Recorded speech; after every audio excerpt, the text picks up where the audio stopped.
Hoy hablaremos sobre la exportación de carbón. El grupo está conformado por Lina Rivas, Nicolás Vargas, Lina Rodríguez y quien les habla, Jennifer Rodríguez. Hablemos un poco del origen del carbón y por qué este es tan especial. El carbón se empezó a formar hace millones de años a partir de la vegetación existente. Los grandes depósitos del carbón se comenzaron a generar en el periodo carbonífero, entre los 300 y 280 millones de años aproximadamente. Este proceso de formación de carbón continuó durante el periodo pérmico entre los 280 y 225 años atrás aproximadamente, y más recientemente el Cretácico, unos 100 millones de años atrás. Hay también carbones más jóvenes formados en la era terciaria hace pocos decenas de millones de años. Gracias a los helechos y los gigantescos árboles existentes en aquellas épocas, a medida que morían, se depositaban formando capas y se fueron transformando por la acción de hongos y bacterias en carbón, mediante un proceso anaeróbico, es decir, pobre de oxígeno, a temperatura moderada de 250 grados y altas presiones, se fue formando la materia orgánica en carbón, proceso conocido como carbonificación. El hidrógeno y el oxígeno son los componentes mayoritarios del carbón, aunque también tiene azufre, nitrógeno y otros elementos. Debido a su composición, el carbón es combustible, es decir, se combina con el oxígeno desprendiendo calor. Dependiendo de su antigüedad, de las condiciones de formación y de su contenido en carbón y materias volátiles, existen distintos tipos de carbón con texturas y poder calorífico diferente. Para su venta se suele medir la calidad del carbón por el porcentaje del carbón fijo, material volátil, humedad, azufre, hidrógeno y por el poder calorífico, que viene condicionado por los anteriores parámetros. Se dice que cuanto más contenido en carbón tenga y más se da, el carbón es de mayor rango. Generalmente tiene más capacidad para proporcionar calor en la combustión. Ahora hablaremos de la historia de la explotación carbonífera en el país y cómo ha sido todo su desarrollo. La historia está llena de altibajos e inconsistencia y es mucho más profunda y compleja socialmente de lo que por lo general se plantea. No existen o no hay datos confiables de la producción desde finales del siglo XIX. La UPM reporta una producción nacional de carbón en 1940 de 1,15 millones de toneladas, que básicamente provenían de las minas de Cundinamarca, Boyacá, Antioquia y Valle del Cauca. Su explotación se inició a comienzos del siglo XX, entre otros usos menores para alimentar las calderas de las primeras locomotoras de vapor, cuyos ferrocarriles habían iniciado construcción en 1850 con el Interoceánico de Panamá. Luego el de Sabanilla, Barranquilla, en 1868, que unió el puerto fluvial del río Magdalena con el marítimo de Puerto Colombia, y el de Antioquia en 1874, que luego en 1929 habría de comunicar a Medellín con el río Magdalena por medio del túnel de la quiebra de 3,7 kilómetros, el séptimo más largo del mundo en su momento. Más adelante, las primeras fábricas del país, los hornos de sal y las ladrilleras se sirvieron del calor del carbón térmico y metalúrgico y del hierro hallado inicialmente en Boyacá por el mineralogista alemán Benjamin Wisner, cuando buscaba plomo por encargo de Antonio Nariño, presidente del Estado soberano de Cundinamarca, con la intención de abastecer de munición a los ejércitos patriotas. Luego el carbón se convirtió en combustible y materia prima de las ferrerías de Pacho y La Pradera en Cundinamarca en 1858 y de Samanca en Boyacá 1850, que produjeron buena parte de las tuberías del acueducto de Bogotá, además de maquinaria agrícola, calderas, lingotes, rieles para el ferrocarril, ollas de cocinar y rejas para balcones y jardines. Y es así por primera vez que el país se extendía con un recurso minero diferente del oro, las esmeraldas, la sal y las arcillas, todos ellos explotados desde épocas precolombinas y que habían representado hasta entonces el 80% de la economía de la colonia. En un segundo periodo de la relación entre carbón y el modelo de desarrollo del país, se podría establecer con la creación de la Empresa Siderúrgica Nacional de Paz de Río, por medio de la Ley 45 de 1947, promovida por políticas estatales de industrialización e inaugurada por el presidente de la República de ese tiempo, Gustavo Rojas Pinilla, en 1954. Esto ocurría solo 3 años después de que en Europa se firmara el Tratado de Acero y de Carbón, que sería el origen de la Unión Europea. La empresa Paz de Río se abasteció de carbón desde sus inicios, entre otras de la mina La Chapa, una de las minas subterráneas más tecnificadas del país en toda su historia, con el método de tajo largo con derrumbe dirigido y sostenimiento de túneles con tecnología hidráulica. En forma simultánea, las minas de Antioquia, Valle del Cauca, Cundinamarca, Santander y Boyacá, y más reciente Norte de Santander, siguieron dedicadas a abastecer mercados regionales de mediana industria, con una estructura de pequeños y medianos mineros e intermediarios que controlaban los mercados. Aunque algunas minas lograron un alto nivel de tecnificación, siempre fueron ajenas a los mercados internacionales por las grandes distancias a los puertos y la falta de infraestructura de transporte, excepto los carbones metalúrgicos o las antracitas de alto carbono de Cundinamarca y Boyacá, cuyo valor unitario sobrepasaba estos costos, y los del norte de Santander, donde aún en medio de la mayor intensidad de conflicto armado en la región del Catatumbo, competían por la mano de obra con cultivos ilícitos. En un tercer periodo de carbón en Colombia se puede establecer a partir de 1983, donde por un lado se inaugura un modelo de participación estatal en la operación minera de carbón a gran escala. Cerrejón, por medio de la empresa comercial e industrial de Estado Carbocolsa, en asocio con la multinacional ESO, y por otra parte Colombia ingresa como exportador a la economía mundial del carbón. El modelo que preveía la participación del Estado en las utilidades fracasó, entre otras razones por los bajos precios internacionales frente a las expectativas iniciales y en medio de las políticas de liberación de la economía. La participación del Estado se vendió y Carbocol se liquidó casi 20 años más tarde, en tanto que la empresa se dedicó al manejo exclusivo del régimen de contrato ordinario de concesión, en el cual, a pesar de todo, el Estado ha recibido más de 2.500 millones en regalías que no se reflejan en el bienestar de las comunidades del departamento de La Guajira. Actualmente, la explotación carbonífera ha evolucionado gradualmente, pero no hay planes de desarrollo específicos ligados a la actividad minera, pues continúa mucha corrupción en la administración de recursos, lo que deja la planificación de territoriales a dinámicas de mercado. En materia de desarrollo económico, en particular su infraestructura productiva, parecen inciertos. De seguro, pues el carbón desempeñará un papel clave, aún sabiendo el eminente auge y preferencia por acoplar energías renovables que serán imperativo en la agenda de ecología política. Con todo, lo relevante por ahora es aprovechar el periodo fructífero de impulso de la explotación minero-energética. Bueno, ahora hablaremos de los tipos de carbón en Colombia.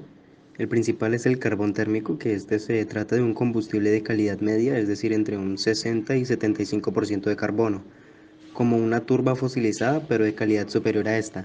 Se localiza en terrenos secundarios y terciarios.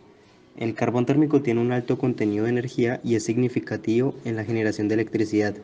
Esta variedad provee más del 26% de las necesidades globales de energía primaria y genera alrededor de 41% de la electricidad mundial.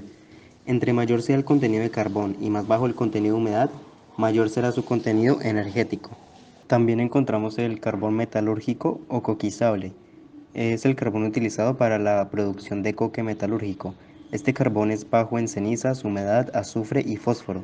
y suele ser de rango bituminoso, con un considerable contenido en volátiles necesario para que se forme la estructura porosa que requiere el coque. En función de su molturabilidad, los carbones metalúrgicos pueden ser blandos, semiblandos, medios o duros. Este carbón metalúrgico se distingue fundamentalmente por su propiedad coquizable. Esto significa que cuando lo sometemos a altas temperaturas en ausencia de aire, este sufre una destilación destructiva, obteniéndose un sólido que recibe el nombre de coque, que esto se refiere al combustible sólido obtenido por destilación a partir de carbones coquizables, los cuales permiten su ablandamiento, licuefacción y resolidificación.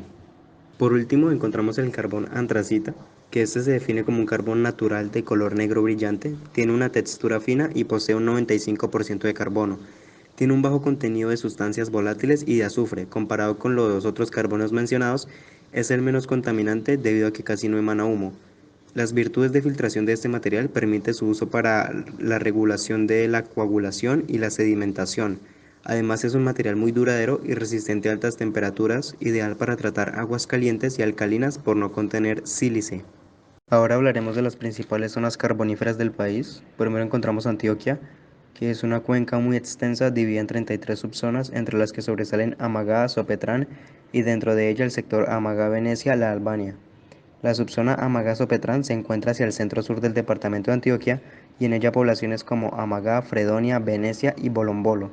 En esta subzona se han calculado 90 millones de toneladas de reservas carboníferas y los carbones son subbituminosos tipo A. En esta zona se maneja el tipo de carbón térmico. Ahora encontramos la zona de Boyacá, que es la subcuenca Sogamoso-Jericó. La cantidad y espesores de los mantos es variable de 1 a 9 y 1,0 a 3,2 metros respectivamente. Los espesores acumulados varían entre 8,30 y 10 metros. Las reservas se calculan en 102,8 millones de toneladas, las cuales se tratan principalmente de carbones bituminosos altos en volátiles B y C. El tipo de carbón que se maneja en esta zona es el térmico y coquizable. Otra zona que encontramos es la zona del Cauca, en el departamento del Cauca, al suroeste de Popayán y al occidente del municipio del Bordó. En este departamento se identificaron dos bloques que revisten alguna importancia y que se encuentran en proceso de estudio. Los bloques son el hoyo, conformado por 11 mantos de carbón, y el bloque Mosquera, del cual se tiene un conocimiento menor, en el cual se identificó un manto con alto grado de meteorización y otro de carbón bituminoso alto en materia volátil. El tipo de carbón que se maneja en el Cauca es el térmico. Otra de las zonas es el departamento del Cesar. Aquí está ubicada en el centro del departamento, en la cuenca del río Cesar, y ocupa un área de 248 kilómetros cuadrados. Las reservas medidas son de 1.933 millones de toneladas. Los carbones son bituminosos, altos en volátiles, bajo contenido de azufre y cenizas. La zona se divide en 4 áreas, que es el Descanso, Calenturitas, La Joma y La Jagua. En esta zona se maneja el tipo de carbón térmico. Otra zona que encontramos es la zona del Córdoba, que se conoce también como Alto San Jorge, ubicada en el departamento de Córdoba entre los valles de los ríos San Jorge, San Pedro y Uré, limitadas por las estribaciones de las serranías de San Jerónimo al oeste y Ayapel al este. Comprende dos áreas que son la cuenca alta del río San Jorge al occidente, con una extensión de 500 kilómetros cuadrados, y la de San Pedro Uré al oriente, que tiene 265 kilómetros cuadrados. Los carbones se encuentran en las formaciones Ciénaga de Oro y Cerritos, son presencias de 3 y 4 mantos. El tipo de carbón que se maneja en Córdoba es el carbón térmico. La siguiente zona es la zona del Cundinamarca, que aquí los carbones de esta zona se encuentran en la formación Guaduas, la cual hace parte del centro de la cuenca sedimentaria de la Cordillera Oriental y contiene carbones bituminosos con contenidos medios a altos en volátiles. Son características coquizables. Las reservas cuantificadas en esta zona son del orden de 241,9 mt en una extensión de 3.400 kilómetros cuadrados. El carbón que se maneja en esta zona es el térmico y coquizable.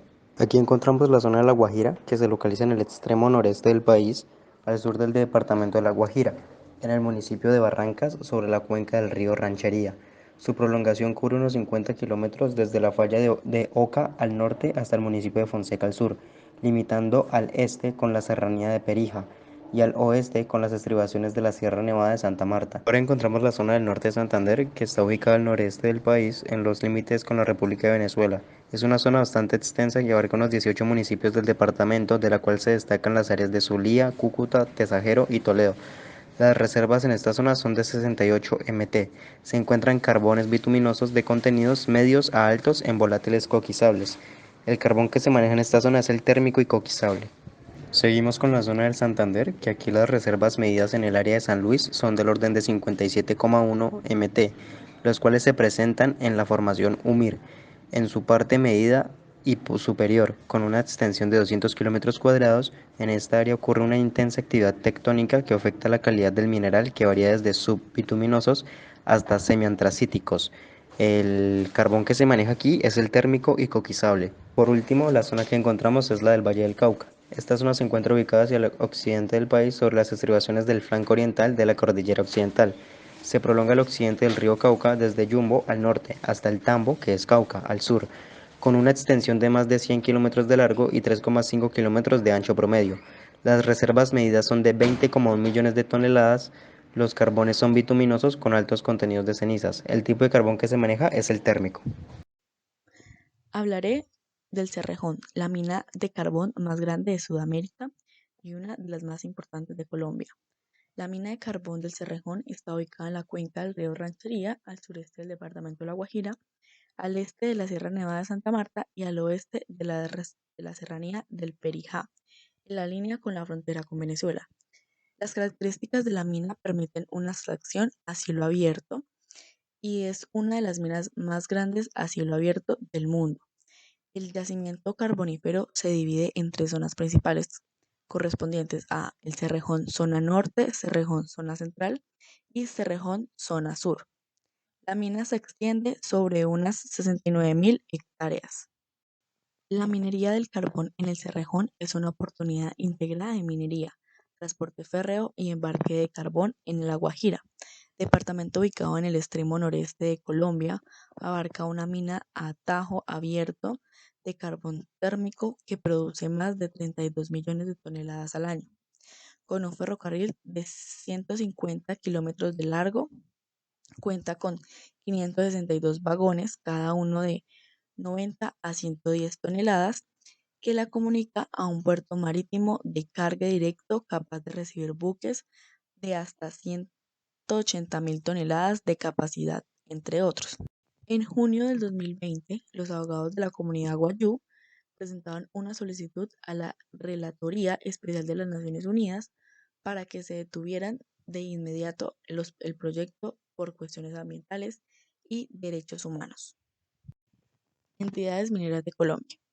Primero, tenemos el Ministerio de Minas y Energía, que es una entidad pública de carácter nacional del nivel superior ejecutivo central, cuya misión es la de formular y adoptar políticas dirigidas al aprovechamiento sostenible de los recursos mineros y energéticos para contribuir así al desarrollo económico y social del país. Mediante la Ley 3 de 1972, le asigna la función de ser el promotor y responsable del desarrollo óptimo de los recursos naturales renovables y no renovables designados al abastecimiento energético del país. También encontramos al Ministerio de Ambiente y Desarrollo Sostenible, que es una entidad pública encargada de definir la política nacional ambiental y promover la recuperación, conservación, protección, ordenamiento, manejo, uso y aprovechamiento de los recursos naturales renovables, a fin de asegurar el desarrollo sostenible y garantizar el derecho de todos los ciudadanos a gozar y heredar un ambiente sano. También se encuentra la Agencia Nacional de Hidrocarburos, que es la entidad con autonomía administrativa, técnica y financiera adscrita al Ministerio de Minas y Energía, encargada de la administración integral de la producción y reservas de hidrocarburos de Colombia. Su misión es promover el aprovechamiento óptimo y sostenible de los recursos hidrocarburíferos del país, administrándolos integralmente y armonizando los intereses de la sociedad, el Estado y las empresas del sector. La Agencia Nacional de Minería es la entidad con autonomía administrativa, técnica y financiera, adscrita al Ministerio de Minas y Energía, encargada de administrar el recurso minero del país. Entre otras funciones, le corresponde la ejecución de la política y es la responsable de los procesos de titulación, registro, asistencia técnica, fomento, promoción y vigilancia de las obligaciones derivadas de los títulos y solicitudes de áreas mineras. A su vez, La ANM es la encargada de administrar el catastro minero. Por último, tenemos la Unidad de Planeación Minero-Energética.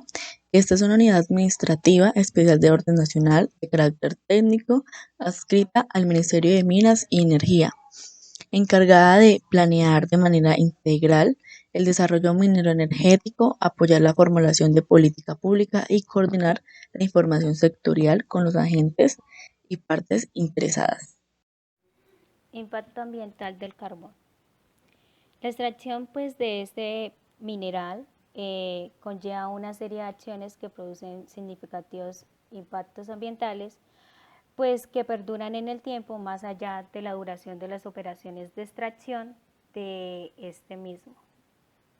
En cuanto a estos proyectos, pues se relacionan, por ejemplo, la extracción, transporte, procesamiento de minerales y materias de construcción. Según el Ministerio de Ambiente, Vivienda y Desarrollo Territorial, nos indica unos diferentes componentes que tendremos en cuenta.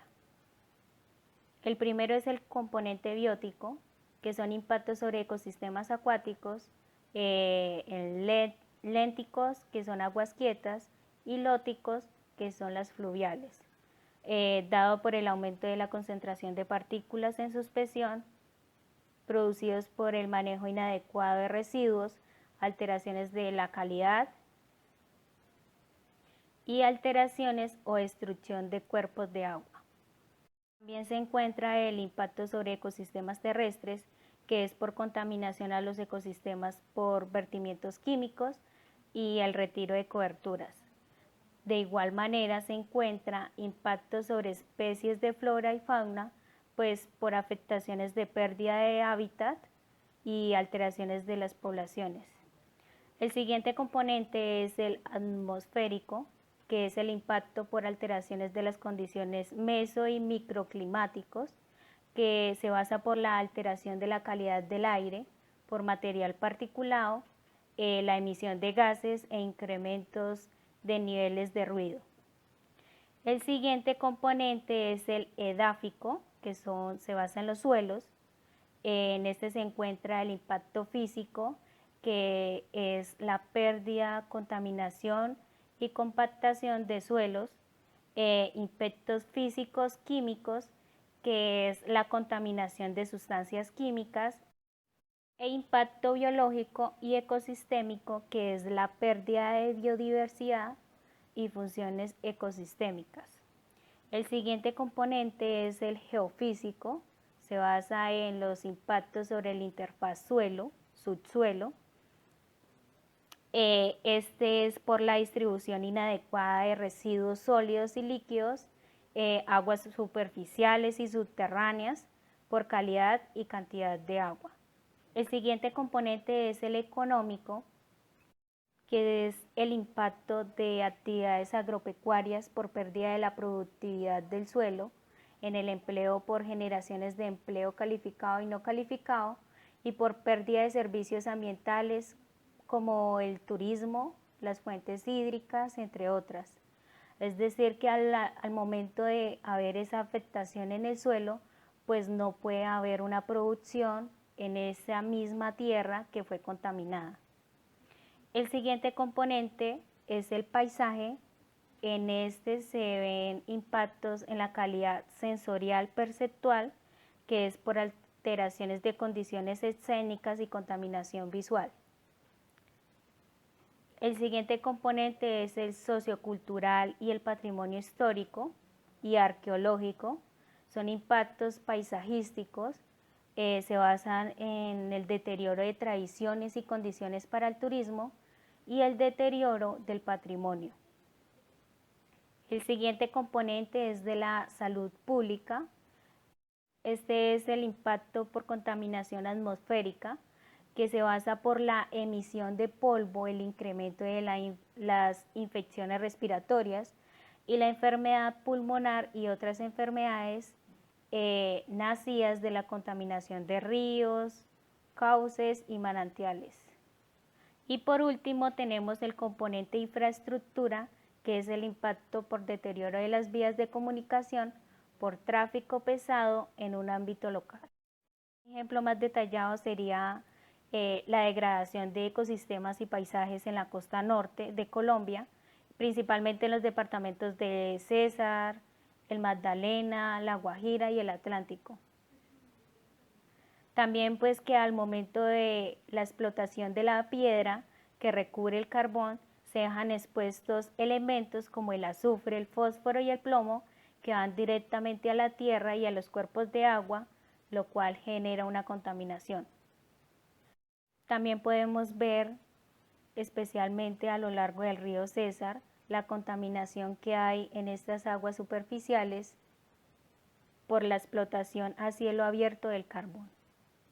Y en cuanto a problemas sociales, la disminución de calidad de vida de las comunidades que viven cerca de estas minas. Transporte del carbón. El carbón es fácilmente transportable por ser sólido y tener una elevada densidad energética. Actualmente el transporte que se utiliza en Colombia es mediante ferrocarril, camiones y barcos. En cuanto a cantidades de transporte, las capacidades del ferrocarril es de 1.300 toneladas, la capacidad de los camiones es de 10 a 20 toneladas y la capacidad de los barcos es de 100.000 toneladas. Para las distribuciones locales se hace por vía terrestre. También, según el Ministerio de Minas y Energía de Colombia, nos señala que el carbón se transporta por carretera, ferrocarril o vía fluvial desde las minas hasta los puertos marítimos de embarque y desde allí se envían a los países destino de estas exportaciones. Para las exportaciones de esta mercancía sería por vía fluvial, ya que cuando se exporta son extensas las cantidades y también pues porque es un producto duradero. Entonces no tiene ninguna consecuencia la demora de este transporte para llegar al país destino. Aquí encontramos el proceso de preparación del carbón. Al sacar el carbón de la mina se obtienen tamaños muy heterogéneos, entonces depende de esto muchos factores.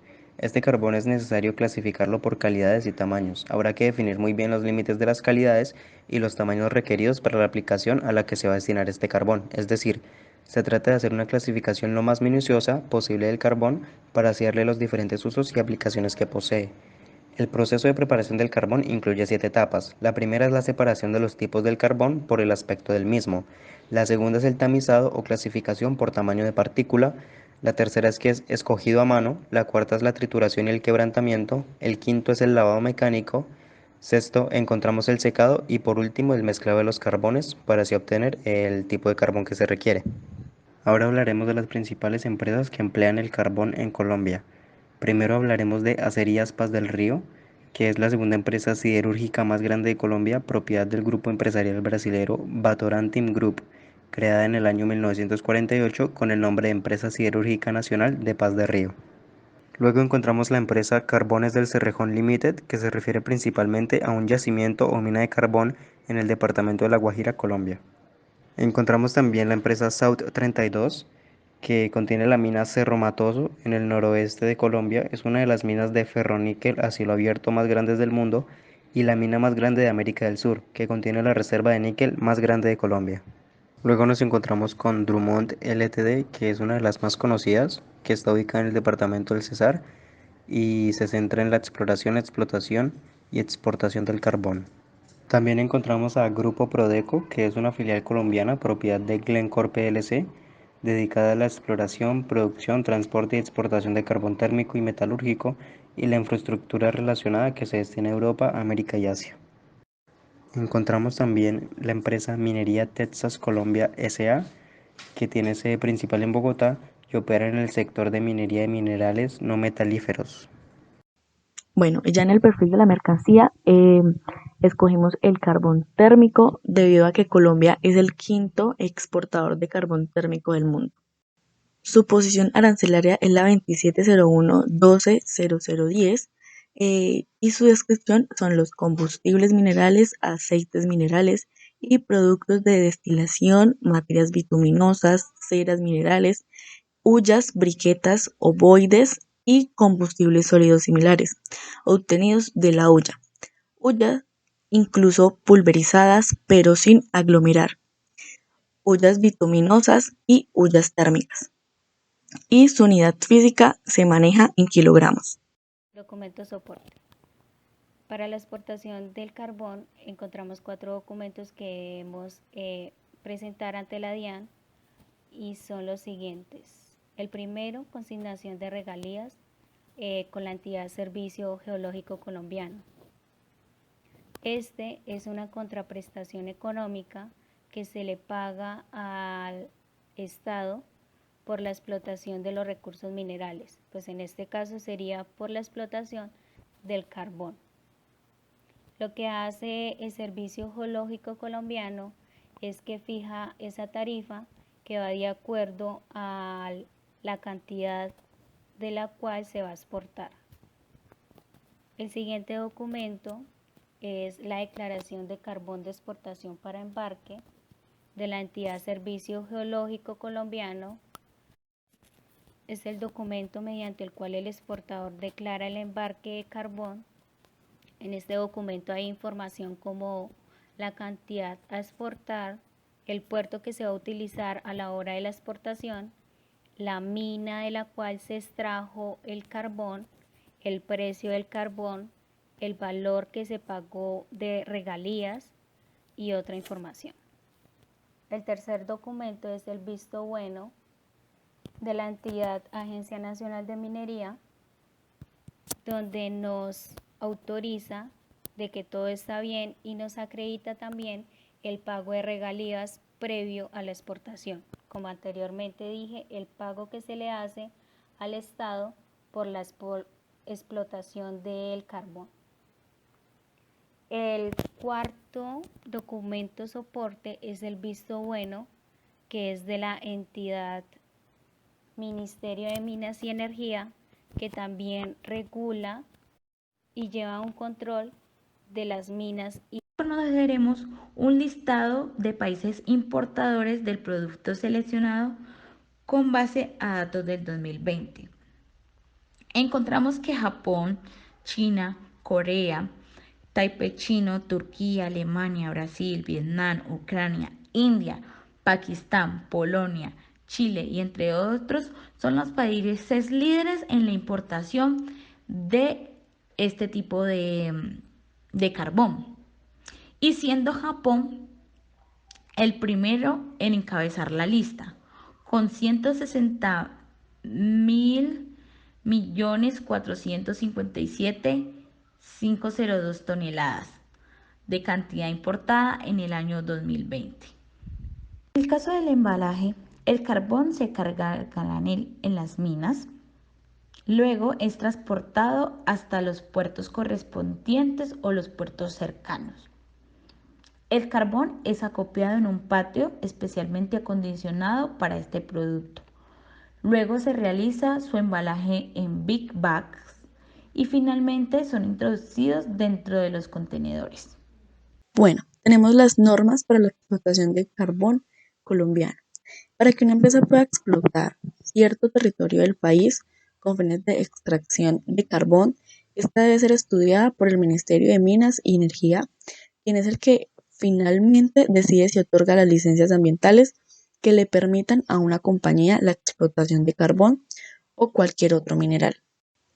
Esta compañía, una vez tenga la licencia, se hace acreedora a unos deberes o exigencias que hace el gobierno para permitirle la explotación, como la implantación de procesos que ayuden a mejorar el medio ambiente, participación en infraestructura vial y programas de inclusión de las comunidades.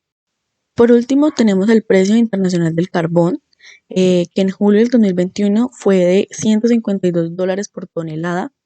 Este fue superior con respecto a julio del 2020 en un 194.7%.